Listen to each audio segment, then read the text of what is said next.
ఇంకా భూమి చెప్తా ఉంటుంది, శారద అత్తయ్య నాతో రానని చెప్పారు, నీతో వస్తానని చెప్పింది అనుకొని.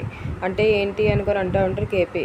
అంటే తన మిమ్మల్ని వాళ్ళ ఇంటికి వచ్చి తను తీసుకురమ్మని చెప్పింది, అందుకే చెప్పి మీరు వెళ్ళి శారద అత్తయ్యని డైరెక్ట్గా ఆ ఫంక్షన్ ఓపెనింగ్కి తీసుకొచ్చేయండి అని చెప్తా ఉంటే ఇంకా కేపీ తెగ ఆనందపడిపోతూ వెళ్ళిపోతూ ఉంటాడు వాళ్ళ ఇంటికి.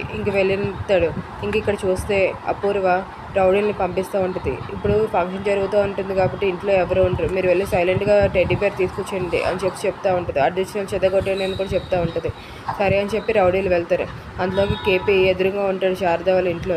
మీరు ఎందుకు వచ్చారు, నన్ను బతకాలని అనుకోవట్లేదా, మీరు నన్ను చంపేద్దామని చూస్తున్నారని చెప్పి శారద అంటే, అదేంటి అలా మాట్లాడుతుంది, నీతో మనసేపు మాట్లాడదాం అనుకొని మన ఫ్యూచర్ గురించి మాట్లాడదామని చెప్పి వచ్చారనుకొని అంటూ ఉంటాడు. అప్పుడే ఆ రౌడీలు ఎదురుగా ఉంటారు.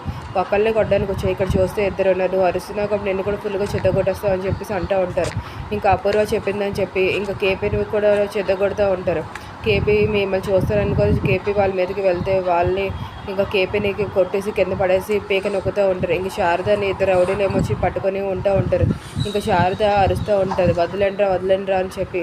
కేపీ అంతా ఆ రౌడీ నుంచి విడిపించుకోవడానికి ట్రై చేసినా కూడా ఎంతకీ విడవడు. మరి గగన్ వచ్చి కాపాడుతాడా కేపీని, లేకపోతే ఏం జరుగుతుందో నెక్స్ట్ ఎపిసోడ్లో చూద్దామా ఫ్రెండ్స్.